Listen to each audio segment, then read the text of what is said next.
There is another angle as well, which is very interesting, that sometime a person says, I am very happy. Now the question is that that person, whosoever is in question, he must be following certain rules of his own life. Maybe he has picked up from some books, maybe from some other people, maybe he has learnt a lesson from the folly of other people. But anyway, some rules and some principles are always followed by those. And perhaps this gentleman, who describes himself to be a happy man, and we have no reason to doubt that one. But the point I'm raising is that he must be following certain principles of his life. Where actually he has got it?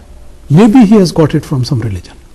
Because if he is very hardworking, so religion teaches that one should be hardworking.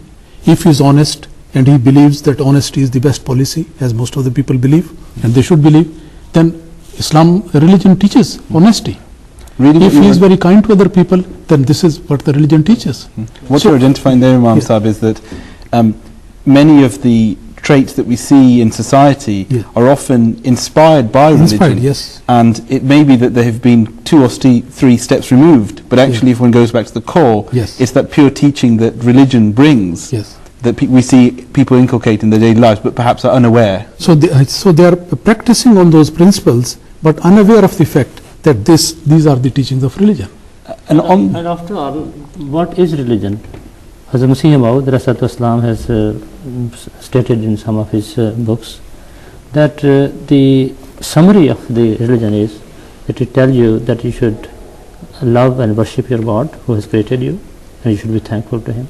And at the other hand, you should have love and compassion for the creation of Allah Almighty. This is basically what religion is. And is there anyone in the world who can speak against this second part of the religion? Yes.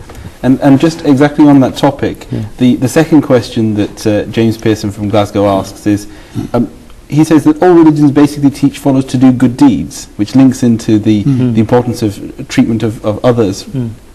And he says, why should a person only follow Islam? Can he not follow any of the other religions? So if they all teach good deeds. So far as the question of following a religion is concerned, that is basically the question of freedom of religion, freedom of choice. And that is very, very clear in Islam. Islam does not actually force anybody to become Muslims.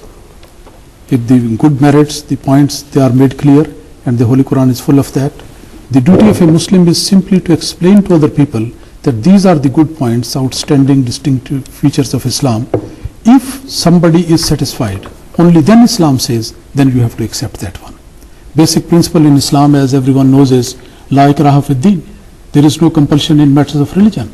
And regarding the teaching of Islam, Allah Almighty has mentioned in the Holy Quran, فَمَنْ شَاءَ فَلْيُؤْمِنْ وَمَنْ شَاءَ فَلْيَكْفُرْ. Anybody who likes to believe it, let him believe it. And those who would like to deny, let them deny.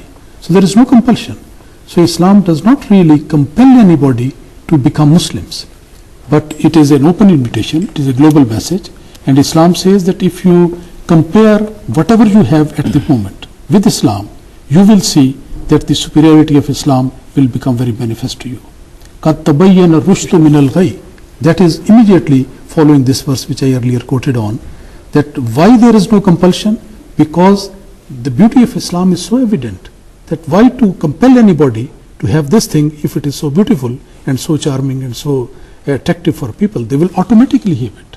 So people are given the freedom of choice. That is one fundamental point in the teachings of Islam. At the same time, following on from that, we know that the message of Islam by the Holy Prophet ﷺ was the universal message, and he was sent for the whole of mankind, whereas the founders of other religions have been limited in their mission to certain groups of people. As for instance, we know that Hazrat Isa, Jesus ﷺ, was only sent for the lost tribes of the house of Israel. But at the same time, the beauty of Islam is that it does not claim the monopoly on salvation. And this is only unique to Islam as well, whereas other religions will insist that only Christians will go to heaven.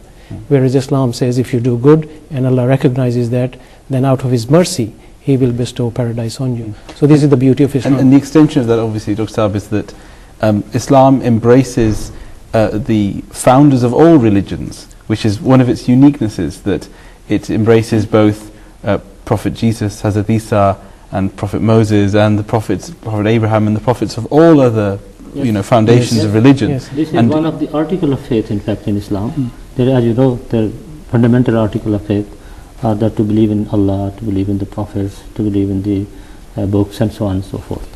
So one of them is to believe in all the prophets of Allah.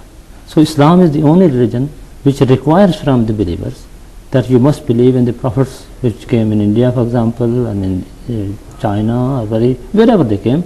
And it says that Allah Ta'ala did send His prophet to all nations. وَإِن مِّن أُمَّةٍ إِلَّا خَلَا فِيهَا نَذِيرٌ. This one verse. Another verse is وَلَقَدْ بَعَثْنَا فِي كُلِّ أُمَّةٍ رَسُولًا, that we sent messenger to all nations. And it is said that the believers are those who say لَا نُفَرِّقُ بَيْنَ أَحَدٍ مِّن رُّسُلِهِ.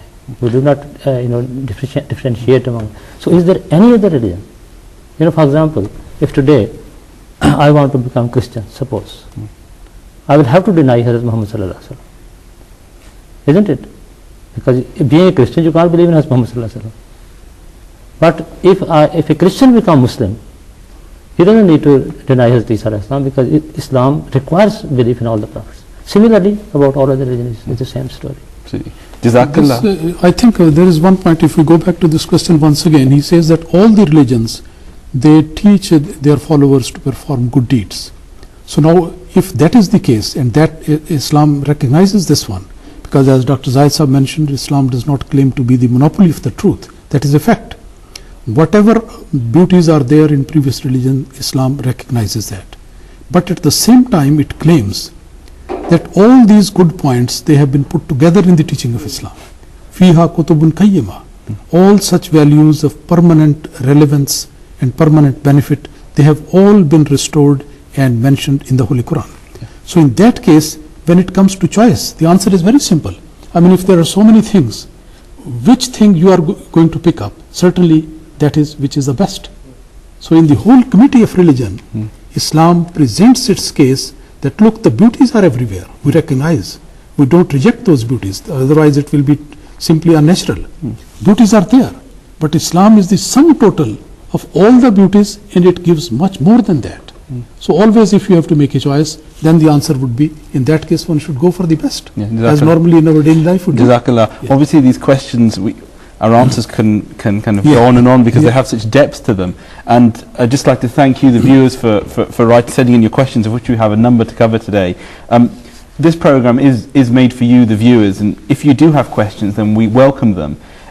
Please feel free to email us. Our email address is faithmatters@mta.tv. That's faithmatters@mta.tv. Or if you'd prefer to fax, the international fax number is +44 208 687 8037. Turning to another of the fundamental questions that we're being tasked with trying to answer today. Yusuf Malik Saab from Birmingham, Jazakallah for your question. And Yusuf Saab asks, how can you prove the existence of the hereafter?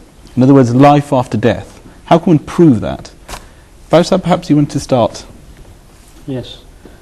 You see, there are two ways of thinking. One is that there is no life hereafter. And only two possibilities. One is that no, there is a life hereafter.